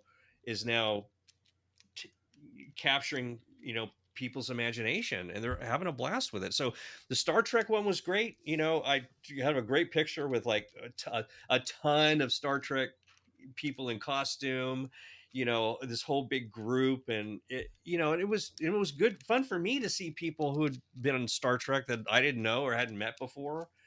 And it was such a blast. A large universe now. I mean, Oh, because when you were doing it, I don't even think obviously there was no Next Gen or any of the TV shows yet. No. We'll be back after these messages. Hey there, my name is Patrick Labyorteaux, and I play an actor on TV. And I also have this acting school called Working Actors School. And what we do there is we teach people to act using Zoom. So you can take an acting class with me and with a person in Connecticut, in Florida, and San Diego all at the same time, thanks to the miracle of Zoom. But we also teach kids. We have a great class called the Youth Weekly class that's every Tuesday at 5:30 p.m. Pacific time. And it's for kids. It's for like 10 to 17. And we have a great group of kids right now, and it is ongoing. So if you know someone that wants to get into acting and has never done any acting but would love to try, why don't you have them try starting off with Youth Weekly? Just go to workingactorsschool.com and check us out. It's Youth Weekly every Tuesday at 5:30 p.m. Pacific time. Act 3, present day. There's so much to talk about that we're going to fast forward here. You grow up and things change, and then like in an actor's life, I've decided that I'm in it till death. And so I know I'll get work at some point doing other things than what I've done before. But on a day-to-day basis, you can go years without getting a job. Right. And so you find yourself, you tell the story, you find yourself in a play and a connection to this secret world of movie looping, which, as you know, fascinates me. Oh, wow. It's the idea of when you watch a movie, you see people in the background in a restaurant, and on set, none of those people can talk because you need to hear the actors who are on camera talking. But then when you see the movie, you still need to hear the people in the background. And so you had this job where you would be the people in the background at the restaurant. Yeah. Stupid little, example, but it goes for everything from Star Wars to Jurassic Park to, literally every movie. Mm-hmm. Just drop a random number about how many movies you've done this for. It's well over 1,000. Yeah, over the course of 20 years. And it was a godsend to me because you know, and this was a question I wanted to ask you. One of the hardest things to kind of communicate in my book, or it was for me when I just talked to people, is that I don't consider myself a performer. I don't like the attention. Now as I'm Right. getting older, it's fun to make jokes and, you know, amuse people and entertain them and all of that. But I was an actor because that's how I could be in the business. It wasn't because I had a deep desire to perform. So as I'm going through my childhood career, and by the time I'm an adult, you know, I'm a decade deep in this business and working a lot. Auditioning ended up being so debilitating to me. I couldn't Mm-hmm. stand it. I just hated it so much. And again, you know this, you know, if you got an attitude like that, you take it into the casting office. You can't get rid of it. You can't pretend otherwise. You got to It's feel a it or you stink that you don't. can't. You can smell No. it. Yeah. And so my dream, which was I even the chapter in my book is titled My Impossible Dream, was how can I continue to work as an actor without ever having to audition again? And it just an insane idea. And by Right. sheer coincidence, like you mentioned, I was doing a equity waiver play, tiny little play in Hollywood, and one of the other actresses in it was involved in this business called looping. And I'm asking her about it because it doesn't make sense. Because usually for us, looping means we're going in to replace our dialogue in a show we did or a film that's been messed up by, you know, extraneous noise or whatever. We're revoicing ourselves. And so I just thought that's what she was doing. And then she goes to explain it to me. And a restaurant scene is exactly the example I always give. But I also always say in that same restaurant scene, you're hearing glasses tinkling and utensils clanking and footsteps and everywhere. Well, that's the part of the process most people are familiar with, and it's called Foley. It's sound effects, usually done by one person on a soundstage with a whole bunch of garbage around them that they use to create all these sounds. What we did, or it's still done, it has to be, is created custom vocal sound effects for then all the background actors. And it's a massive business. It's a massive business because it's literally half of the post-production process for movies, not in terms of time, but in terms of how you are creating the reality of the scene with audio. It blew my mind the first day I worked. I want to be clear about this. When you say it's a massive business, it's a massive creative aspect of the finished film, right? But the business itself is cultish. Yeah, it's those participating in it are few and far between, and not a lot of people do it. And when people start to do it, they'll literally kill to keep their job because you don't have to audition. You know, I work with, I started out with a woman named Barbara Harris. She still works to this day. She's huge in the business, always has been. She was the casting director, and she had her group of actors that she would rotate from job to job to job. And you get a phone call saying, from her assistant asking, "Are you available to work tomorrow?" Well, heck, yeah, I was available to work tomorrow. And then I go to work. And so I ended up then quitting my on-camera career because I was growing to hate it. I wasn't working as much, and you know, I got bills to pay. We all got bills to pay.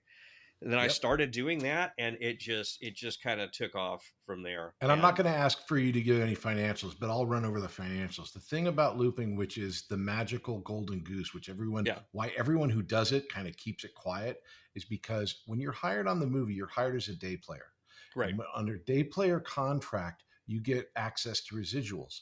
So imagine on your resume, which it says for real on Ike's resume, he is at least a day player, probably multiple days on some of them, a day player on over 1,000 movies, which means you're getting residuals for over 1,000 projects on the regular, which is a very, very good business because not only are you making your contracted day, but then the residuals are always there to tide the actor over, because look, I think I have 56 credits on IMDb versus 1,000 Yeah.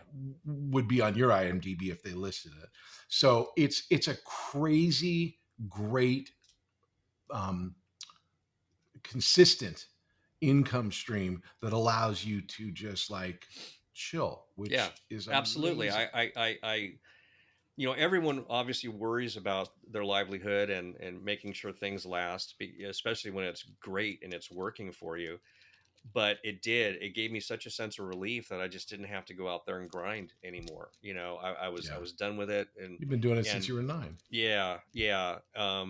So it's very lucrative, and it's not a skill that just anybody can do either. You think every actor thinks they can do it, and Yeah, I've seen actors come in and just literally crash and burn on the stage, because the only way you can audition them for it is to give them a job and see how they do and how willing they are to learn, because it's a very odd form of improv, because we're up there in front of the microphone improving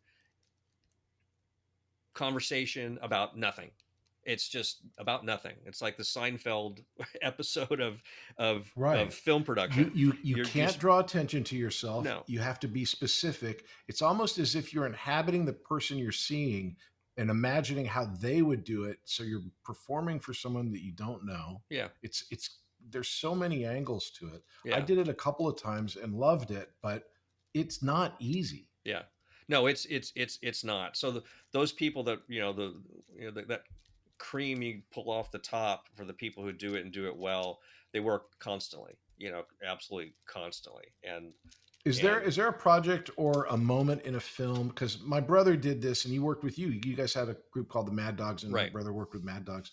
And there's a movie called Under the Tuscan Sun where the woman she's moved into this horribly bad apartment, and there's a divorced guy next door to her who's always crying because he's just been divorced. And it's a very funny bit. You never see the guy, but the guy who did the voice is my brother. Yeah. And he's very funny. Yeah.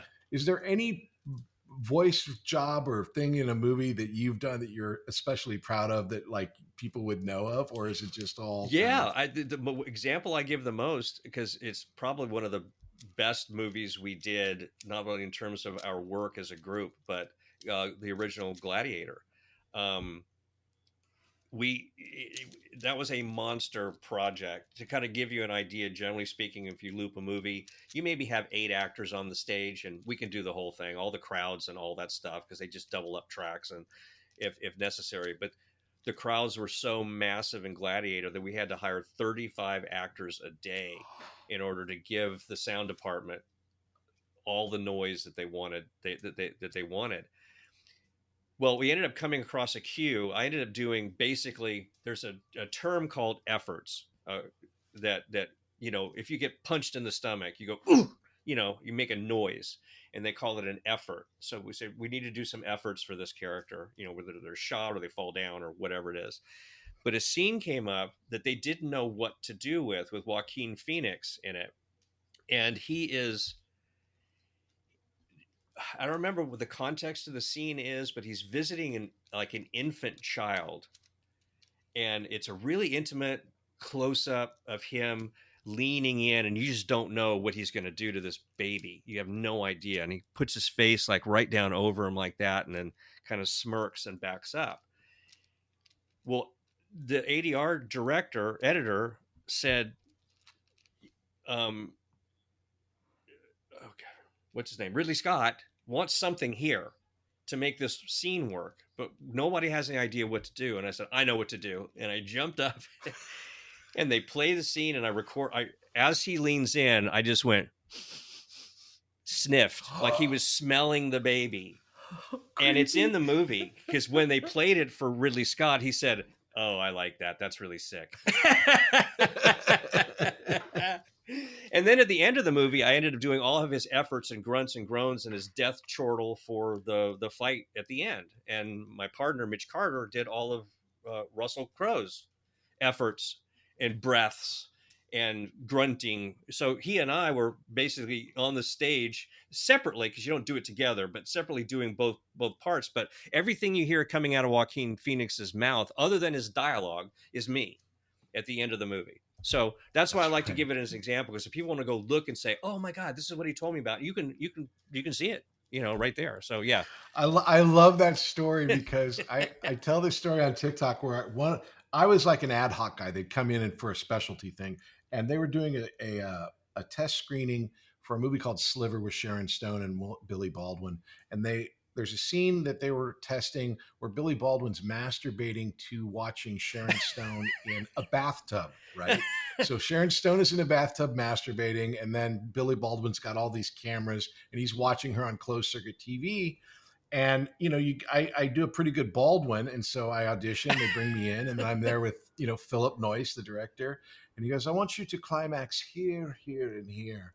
And I'm standing in front of the mic, going, "Oh, okay, so I'm gonna climax." Because he's masturbating, he's going to climax, and I'm being in my head. I'm like, "Oh, okay." And then it occurs to me, what if I don't sound like anyone else sounds like? What if I make sounds that is like really, really like awkwardly like, "What are you doing?" Like, no, bring it down. So I get through this recording, and in the back of my head, I'm like, well, hey, love this business. At least now I know what it will sound like, or what it would sound like if I ever had sex with Sharon Stone, because over the speakers, Sharon Stone is, climaxing all over the place, and I'm climaxing. And so in my head, I've got this mental picture of, me and Sharon Stone having sex. So I go and, all these people with Newell Alexander and Noreen and my mom and Patrika, and they're all having like some sort of barbecue. And I go and I tell this story, and Noreen's in the corner laughing. She goes, "Oh, right. I looped Sharon Stone for that scene." Oh my God. So it's not like I had sex with Sharon Stone. It's like I had sex with my mom's girlfriend. Oh my God. Okay, now that's hilarious. That is hilarious. And it's like, and so, it's one of the great stories I tell because of like so many weird things happened that, but one of the things that I did enjoy, and which you must have had a tremendous amount of experience in, is on a soundstage, because you're seeing the big screen, it's dark. Mm-hmm. Your job is to be at the mic doing your job. And then when you don't, you're at a chair and you're quiet and you're invisible. Half of you has to be invisible. And then when you're in the spotlight, you have to perform and then be invisible again. Mm-hmm. In these movies, are you working with, you got to be working with these famous directors that come in and supervise the edit, or come in and work with the edit. I want to make what sure. What is that like? I'm going to stop you for a second. My whole screen blanked out and then popped back in again. So it's still running for you? Still running for Okay, me. good. Still looks like it's good. Yeah, my so I'll just window ask in the the question browser again. went dark. Yeah, go ahead. Sorry. So the idea here is that you could be working with, like I got to work with Philip Noyce, and you did something for Ridley Scott. I don't know if he was there, but have you worked with big directors in this? Yeah, in this soundstage. It was usually rare to have them on the stage with us, but there were a number of real hands-on directors that wanted to be there.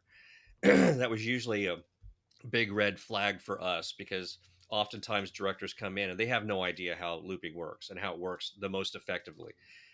Right. We do it like a machine, and we can crank stuff out and get a job done in a timely manner. But sometimes directors would come in and they'd say, "Yeah, I like that, but let's try it again like this." They always want a second take. And it's like, no, you don't understand. There's another group's going to do their side. And then when you play it all back, so it would just become like incredibly annoying. But there were some who were really good, like Bob Zemeckis, because we looped both Castaway and gosh, I've forgotten the name of Polar Express, the animated film. Yeah. And Bob Zemeckis was on stage with us for both movies, because he just loves the process, and he'd throw out suggestions every once in a while, but didn't muck with our business too much. So Bob Zemeckis, Chris Rock was on the stage. I forgot what movie we worked with him on. Bobcat Goldthwait was on stage. We looped a very controversial movie that that a lot of people hate. I happen to love it, but Shakes the Clown. I don't know if you've ever I heard of it. love Shakes the Clown. I Yeah. freaking love that The movie, man. alcoholic clown movie. Yeah. And but the interesting part about that, we also this will wrap together with Bobcat as well. But when we would work on comedies, and the director was there, they were incredibly grateful because we'd watch a scene and we'd laugh our butts off, right? When we're getting the rehearsal, we're just watching the scene play out before we go to work on it. And, you know, we weren't forcing it. The movies were funny and we were laughing out loud. And the one that I thought was particularly impactful was, oh God, it was like it was a college like fraternity. Will Ferrell was in it, and you know some other people before Will Ferrell was really Will Ferrell at this point. But it was just a really kind of dark, very funny, offbeat comedy, and we were laughing our butts off. And about halfway through the day, Todd Phillips, that's the director, I believe, Todd Phillips. Yeah. He I know the movie you're talking about. It just hasn't, the name hasn't come to me yet, it's just not popping into my head. But anyway, he said, guys, I got to stop and I got to tell you how thankful I am to be in here with you because you're the first audience I've ever had see this movie. So that's how it gets wrapped up. And it's incredibly rewarding because we're not faking it. We're actually enjoying the film, but we were the first test audience. It's by the time it goes to looping, editorial's locked, you've been in a dark room with an editor and a few producers, and that's all you have until someone gets to see it and you see, does it work or not? And, so that was very rewarding with the comedies because it always made the directors feel better because they had a chance to experience what they knew people were going to experience in the theater. So, yeah, and I'm trying to think if there's anyone else. We were terrified that James Cameron was going to show up for Titanic. No one wanted him there because we just thought, oh God, we'll never get the movie done if he comes on set and starts. What's the longest did you ever work on one project? Titanic. It was 11 days. Again, 35 to 40 actors a day for 11 days. So, yeah, that was a long one. Yeah. And a great one too. I was just going to say, I mean, as an actor counting money, there's 11 days of a contract. Yeah. Plus the amount of days you work increases your residual rate. Yeah. And I think Titanic did pretty well. Yeah. So I'm sure that you did. I'm sure that you did okay with that. I want to come around to one last project and then to questions. And that last project is Return to Witch Mountain. I think that's the name of it, right? Where you and Kim came back. The sequel or the remake? The remake. The remake's Race to Witch Mountain. Race to Witch Mountain. Yeah. So, I mean, not too many people have the opportunity to have bookends for real on a career, because right after that, weren't you live in Florida? You live at Disneyland for real. Yeah. Right? Uh-huh. Disney World. 10 minutes. Disney World, because I'm sorry, that's the big difference. And I think that's awesome because I think it really, I mean, it fills out the whole story. Yeah. What was Race to Witch Mountain like? Oh, it was absolutely overwhelming. And I'll try not to go on for too long, but I was so darn excited. I got the phone call from Andy Fickman, the director. Managed to find my phone number, and I couldn't figure out how that happened, but Hollywood can do anything it wants usually.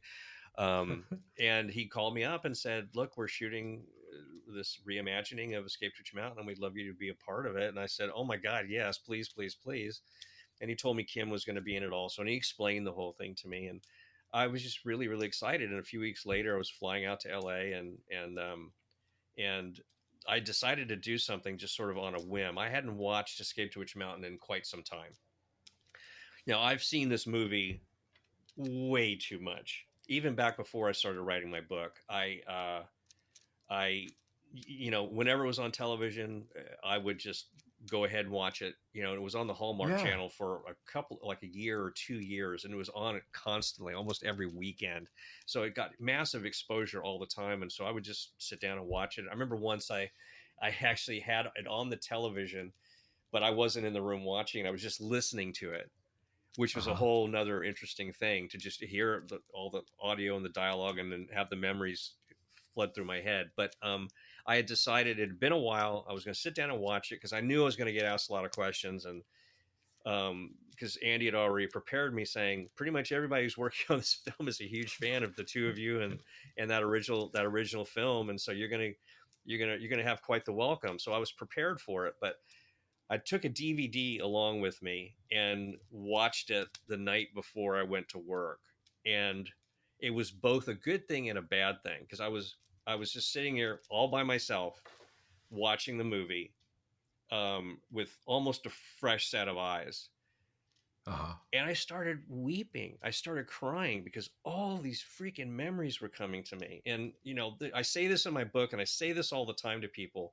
I never got a chance to see Escape to Witch Mountain for the first time. Okay. I didn't. Yeah. Because I read the script, I was in it. The abstract nature of that idea. When I saw it for the first time, well, I'd worked on it, so I was seeing stuff that all it does to me. Sometimes I can't back out enough to just appreciate it as a movie, because I'm seeing the crew, I'm thinking about what went on, where we were, and it's all about those memories. So it was, really, really emotional, and I was glad I did it because I kind of got that out. But that was kind of the beginning of me saying to myself, because so many people had told me I needed to write my stories down in some fashion. And I thought, man, I have all these incredible memories of what actually happened, and I'm the only one alive that does. I'm the only one. Right. Because Kim doesn't remember anything. She doesn't remember anything about working on the movie, which was a tragic discovery for me. So anyway, we go to... Although it's a hysterical story in your book, which I won't give away the punchline. No, it's yeah. like classic. But I go to work, and I walk onto the set, onto the stage, and I hadn't, because I lived had been out of Hollywood for a good 12 years. I hadn't been back to the Disney lot in all that time. So here I am walking onto the lot. I'm walking up to stage 2 where we shot Witch Mountain. That's where the set was for the whole dance hall, that the main scene from Race to Witch Mountain. And I walked in, and like everybody who looked up at me said, "Oh my God, it's the real Tony. It's the real Tony." And I just sort of I had that swarm that I know major stars get when people are just out of control, excited to meet them. But it was all in a very safe and, comfortable way, So I had to meet everybody. I had to shake hands with everybody, and Kim had to do the same thing, and even Dwayne Johnson had to do the same thing. Just like it was incredible, and I almost felt like I was being pranked, because I thought, had they just made this up so that they could put me in this position? It just didn't seem real. I mean, the admiration and from everyone was really overwhelming, and just the sheer idea that a movie I did when I was a kid not only had a sequel, but also had I call it a remake, but it's really a reimagining. But it was still, Kim and I got to be in it, and that it was just fantastic. And the other thing about, here I just wanted to be a part. I would have done anything, 5 lines on any Disney project just to get to do it. And now here I've been a part of 7 Disney projects. I was under contract. Yeah, there's a whole bunch of movies we didn't even mention about the wonderful world of Disney and just different aspects that you've been a part of. Yeah, and thankfully I have all of those on Betamax. I have them all on videotape, so I was from able the original airings. Yeah. Wow. Yeah. We'll be back after these messages. Hey there, my name is Patrick Labyorteaux, and I play an actor on TV. And I also have this acting school called Working Actors School. And what we do there is we teach people to act using Zoom. So you can take an acting class with me and with a person in Connecticut, in Florida, and San Diego all at the same time, thanks to the miracle of Zoom. Now, besides classes, I also offer a one-on-one session. It's an hour just between you and me working on a particular piece of material, whether it's for an upcoming audition or maybe you're working on something and you need to have that breakthrough moment. These are really, really fun, and they're really, really great because they're really personalized and intense in all the good ways that intense can be. So if you're working on something, if you want to break through, if you want to have a one-on-one session where you're not working with other people, this is the way to do it. All the information is in the classes page on workingactorsschool.com. Act 4, questions. So with the questions, these I ask every person.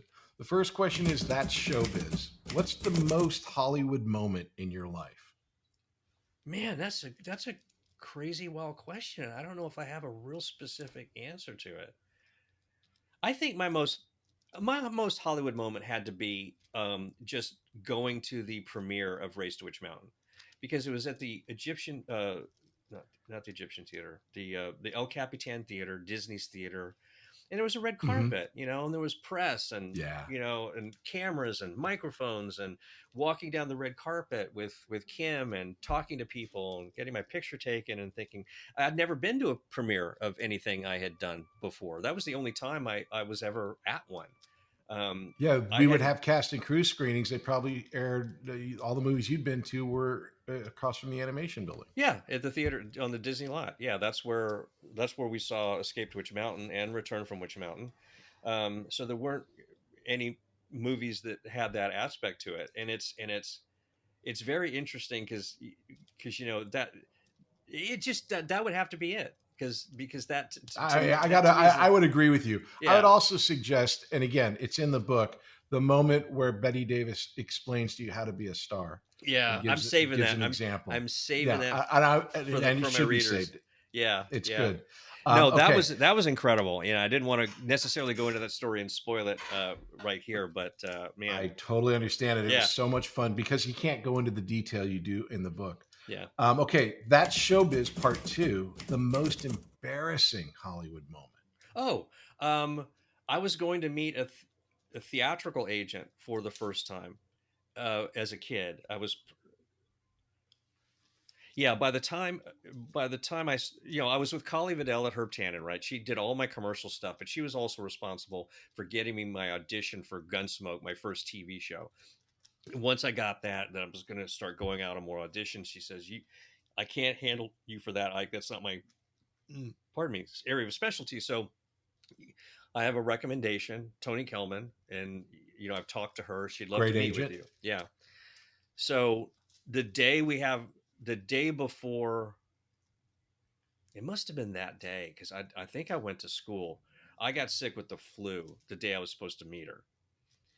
And it came on really hard by the time 4:30, 5 o'clock came around, and I was feverish and I was sick and I was shaking. And we're in her office. We're in the office space, not in her office, and waiting to go in to meet her. And all of a sudden, I look at my dad and I say, "I'm gonna throw up. I'm gonna throw up. I'm gonna throw up." He said, "Go to the bathroom. It's right there. Just go to the bathroom." And so I run over with my hand on my mouth like this, and I open the door to go, and it was unlocked, completely unlocked. And there's Toni Kelman sitting on the toilet as I have to projectile vomit. And I stopped myself and slammed the door, found a trash can, and dumped my guts into that. But my God, I'll never forget the look on her face. She had nice legs too. That was just like, oh, I cannot believe. Did you sign with her? Oh yeah, definitely. She got me most of my work in my teen years. She was great. She laughed about it. She came out and she was laughing. She wanted to make sure I was okay first, And my father said he's come down with something. It just happened today. I'm so sorry. And she says, no, don't. don't worry about it. She said, we don't really need to meet. I know your work. Colley's recommendation comes well. So I'm going to have you sign a contract out there, and then you can go home and get some rest. Oh, and wow. that was it. But yeah, That's that probably always... the best story I've heard as far as like the most embarrassing. The next one is show me the money. Your biggest missed financial opportunity. Don't need details as far as numbers, but like we get opportunities all the time because we're in this crazy business. Yeah. What's your biggest missed financial opportunity? I was pretty active in the voiceover business in my early 20s. I wasn't particularly talented in terms of character work or anything like that, but I could sound like the young teenager, and that was always a bit of a commodity. So I kept, I booked this and I booked that, but they'd be one-off projects. And then I booked this show called Ring Raiders, and it was a new animated television series. And this was at the height of like Transformers and My Little Pony, and those are the only two I can think of that were on every day from after school. He-Man and all these different shows, but they were all toy driven. They were all toy driven. So if there wasn't a toy line, there could be no show, and there can't be a show without a toy line. It was how it was set up. So I go in and I'm so freaking excited, and I'm recording episodes. We recorded 10 of them, and about 3 episodes in, one of the producers came in and said, you guys, all of you, just so you know what to be prepared for, go to Toys R Us. Ring Raiders has got its own section, and you'll see what we're trying to support here. So I go to Toys R Us. It wasn't a section. It was the entire side of one aisle in the store was all Ring Raiders toys. And I looked at that and I said, holy crap. Because everyone that was doing an animated show back then, and you talk about residuals, they were getting filthy rich because they ran over and over and over and over and over again. And then you'd go in and record more forever, how long it lasted. I said, this is my retirement. I mean, this is what this is going to be. They aired 3 episodes and then canceled it. Canceled it.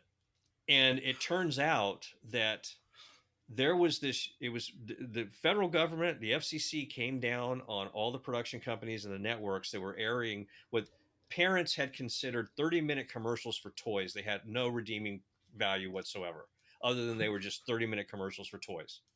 And it was true. But this contingent out there managed to move the federal government to ban this practice. So you either had to do a show, and you could have a toy spinoff from it, but the show had to happen first. Or so I don't even know what the rules were, but that was it. Ring Raiders was done. It was over. It was like, no, can't do it. They cracked down on us. They started canceling with your show. Oh yeah, yeah. It ended up being a VHS, which I have a copy of, just a one episode VHS. That they released, and that was the extent of it. And I was like, oh my God, it was a huge loss. But I feel your pain. It was right at the time I was starting to do ADR. So in a way I was grateful because those things still run, right? They run out eventually. And I wouldn't have been able to do ADR because I wouldn't have been available. It ended Titanic up is still popular. Yeah. Oh yeah. Yeah. Yeah. All right. The next question is show and tell. As a teenager, your favorite poster in your room, and how did you come to obtain it? I didn't put posters up in my room. I was a weird kid, Patrick. I was a very weird kid. Well, I understand that, but I remember you had, I guess the posters I'm thinking of that I saw were your own drawings. You were at one point heavy into Lord of the Rings, and I was, yes, I think. Yes, I was. I think. Did you have a Wizards poster or movie poster? No, I didn't. I didn't have that one. I think I did buy a Lord of the Rings poster because I was so looking forward to that, having read the books in junior high school, and so I was very excited about that. But I did really do the poster thing. What I had on my walls, yes, were some of my drawings or watercolors or whatever I was doing at the time on one wall, and then on another wall, I had the collection of headshots that I collected from the stars I worked with that were autographed to me. They were all Well, on there another you wall. go. So I mean, yeah, that's there's what your I answer. had. Yeah, Okay. yeah. Next one is Showdown. What's the best thing you ever did and the worst thing you ever did? I don't want to upset people, but I think the worst thing I ever did was Devil Dog Hound of Hell with Kim Richards. It was a TV movie horror story about a dog that's possessed by the devil, and he ends up this creature somehow invades our consciousness, and Yvette Mimieux played our mother, and now we're doing the bidding of this evil dog, and Richard Crenna has to stop it and kill it, and save us. It's just a lot of I people didn't know like you this and thing. Kim had done another movie. Is this so? This makes 3, or was there any other projects That you guys worked together? that would make 4, because there was Witch Mountain, Return, Devil Dog, Oh, right, and then Race, and then yeah. Race. Okay. But it Although the Devil Dog thing, you could also claim that it was the best titled thing you've ever done in the worst movie. yeah. What's the best thing you've ever done?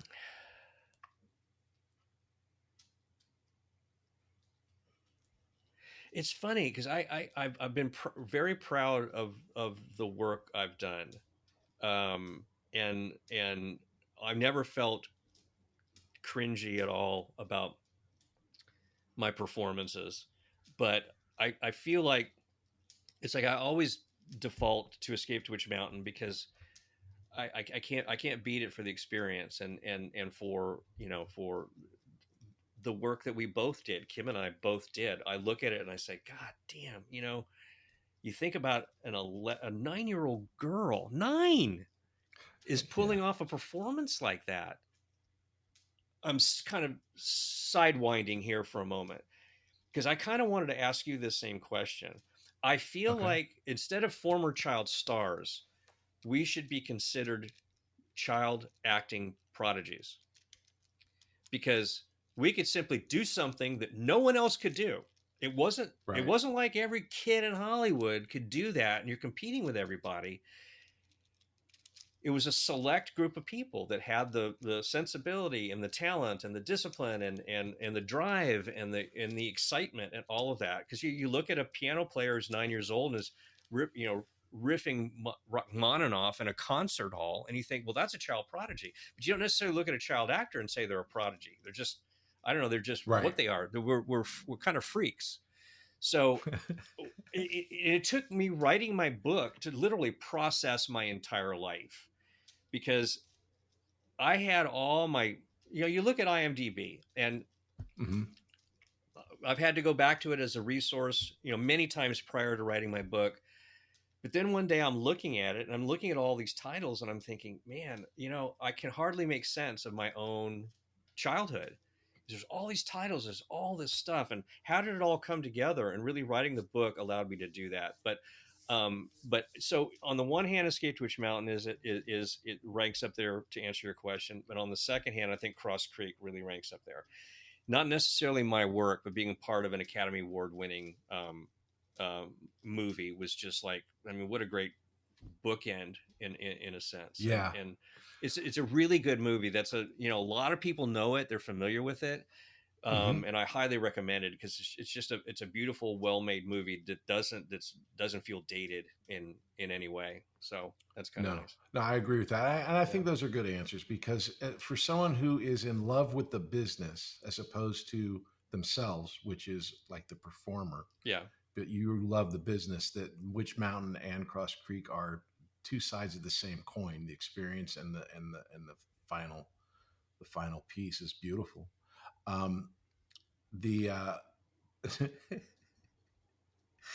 This one is called No Show. Is there anything you've always wanted to do but haven't yet? Oh, everything. I was a greedy little fucker. I wanted to do Streets of San Francisco. I wanted to do, I wanted to do Kojak. I wanted to do everything. I just thought if it was on the air, I wanted to do it. So, yeah, that's a great answer. That's just simply the truth. I think a lot about the big films that I auditioned for and had several callbacks for that I didn't get. That was frustrating, but it was at that period of time in my life where I was always mentally transitioning out of it anyway. But I think of Ordinary People. I read for Robert Redford, and I went far. Wow. And TAP. I think it's called TAP. That military school movie that Tom Taps. Cruise is in. Yeah. Taps. Thank you. Yeah, Michael J. Fox and I read together. He got it. I didn't. So, but that's the stuff that you just, you shield it. You take it on. It's just water off a duck's back. You get disappointed, but what are you going to do? You got to move on. Yeah. Okay. So finally, here it is. Final question. Show me some love. What do you think is your favorite performance of mine? Of yours? Yeah. Okay. What's your favorite of mine? I gotta tell you, and it's Summer School, right? Uh-huh. I thought you were freaking awesome in that. Thank you. No, I mean, like Thank seriously. You had matured a lot by then, not only just physically, but in your work. And I could see it. I could totally see it. I thought that's a very funny movie. You're just really good at it. And I only saw it like within the last year. I think I watched it because I forgot what reason why. It was something for the podcast, and I had never seen it before, and I had completely didn't even know that you were in it. And I was just like, "Oh my God, it's Patrick! Holy shit!" So that was great fun to watch. But I mean, you've had an awesome career too, and you don't, you're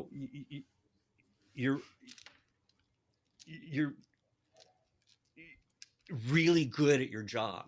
You're really good at your job, and that means a lot coming from you. I think there was when you're talking about prodigies, you're talking about, I look at somebody like my brother who, has an ability to have an emotional rawness as a kid. Yeah. That was preternatural, which was weird. Yeah. I think if I'm to be honest about my own history, I was very good at just being a kid in front of the camera and not having any artifice, not having any kind of let's put on a show.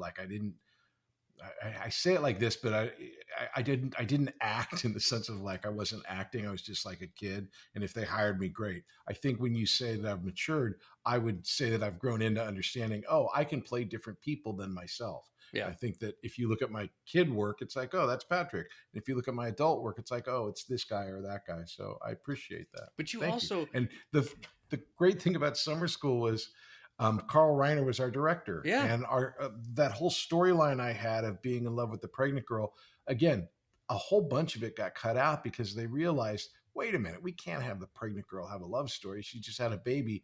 We can't let them think that they're going to go off and have sex now. So it was just like a reconfiguring after we shot the movie. Yeah.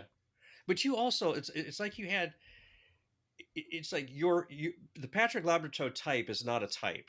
It's like you were one way as a child, and then you became a teenager, and you became a new Patrick Labyorteaux type, and then you became a young adult, and you became a new Patrick Labyorteaux type. Then you're doing JAG, so you're this full blown, mature adult actor, and that was a whole nother type. I mean, and you say you want to work forever. I know you can. You're incredibly castable right now. Thanks, and you will be going forward. You've got the look, you just got the attitude, and of course the desire has to be there. If I, with a gun to my head and a $10 million suitcase full of cash, I don't want to do it. And that's the bottom line. No, I mean, look, you and my brother worked together for years on Mad Dogs, and it's the exact same thing. Yeah. I am a blunt instrument that can go into an audition, do it, and walk away and not be affected. My brother was not that way. Yeah. I would imagine that you weren't that way either. It is a grind, and it's a, as professional as you want to be, and even as I'm saying, I'm a blunt instrument. It's still difficult to walk in and have someone go, "No, we don't want you." Right. Exactly. We don't want. You go away. Yeah. or you're the one we want. You're going to save this movie. It's a lot to deal with. Yeah. And so I get it. Epilogue. Okay, so we're into here for the epilogue, where we plug things. Obviously, we've talked a lot about this book. I can't tell people enough to go get it when it comes out. What information can you give us about it, as far as any schedules or timelines or titles, or is it still in the works? Yeah, it's still in the works in the sense that my literary agent, that's such a hard word for me to say, literary agent and I are working on the final edited draft of the manuscript before it goes out to publishers. And Great. The publishing business is notoriously slow. You think Hollywood is slow? Oh my goodness. Publishing moves at a snail's pace, and you have to hit editors at certain times of the year when they're actually doing business, because then they go on vacation or it's not a good time of year. So it's like an ongoing process. But we're close to finishing that up, and then it's going to go out the first of the year, and I'm hoping to land something in 2025 with some kind of a deal for it, because I really it's like I'm extremely proud of it. It was a labor of love. It was therapeutic, and I also think, and I just appreciate you saying how much it relates to the experience of being a child actor, because that was my goal when I sat down to write this draft. What came into my head was, I want to make a making of story. I want to write a making of story. What's the making of a child actor? And that's what part one, or I don't know if it's the title of one of my chapters or not, but at least in the book proposal we're putting out, that's how I qualify it. It's the making of a child actor, like day in and day out, as much as I could, what I went through and experienced, and whether it was good, bad, or ugly, it didn't matter. And the hard part about it, obviously, was we were referring to my father, but just to get it out there and over with. My father was an extremely insecure, domineering, narcissistic actor who was, like you pointed out, incredibly angry. Everything pissed him off. He just, it's like we couldn't watch TV without him screaming at, God damn it, I just saw him. Why is he in this and I'm not? It just was like this raging personality, and he really was very difficult for me to live with. And he was my stage father. He took me to work until I could afford to hire someone to do that, which I eventually did. But that is a part of this the story too that I tried really, really hard not to write about, and I ended up having to. It's just like, my close. I'm so glad you did, because again, not to give any of the story away, because you really do have to take it in as you lay it out. Yeah. But because I had a personal relationship with your father directly, I can comment on the stuff that I experienced. Yeah. And then reading your reading your viewpoint was just fascinating, because it was so, you see the end result, and then you read about your side of it. And when you say talking about the making of a child actor, it's so integral into, I think, not only your personality, but the way that you work and how you relate to the industry. Because as much as, if you've even listened to all of this podcast, people out there, as much as you can see that Ike loves being on a team and in a crew and on a project, his dad was the opposite. It was about him and about being the center. And a lot of performers are like that, which is why there's a difference between a journeyman actor and a movie star who the project's about them and nothing else. Yeah. Yeah. So that's I can't thank you enough for doing this. This has been amazing. We could talk for another 5 hours and still not touch any more. We sure could, and maybe we should do it again sometime and share our war stories in a sense, because I'd love to. I just having a chance. It's like Alcoholics Anonymous, right? You go in and everybody's like you. Well, there's no place for us to go. Actors Anonymous. To do just the opposite. There's no bar you can go into and hang out with ex-child actors and swap stories. But yeah, because there's things that I'd You know, like that to would be a ask you fun too, and it'd we be- should get Moosey and a couple other guys and just have like an Actors Anonymous meeting online. Yeah, exactly. Well, thank you so much for inviting me. This was a lot of fun. I really appreciate it, and I wish you all the best of success with this show, because I think you're doing, like I said, an excellent job, and it looks great. You're a great interviewer. It was fun. So thank you. Right back at you. Thank you so much, Ike. And we will talk with you soon. Okay. Okay. Take All care. right, man. It's the Patrick Labyorteaux Show. Patrick Labyorteaux. He's the one you gotta know.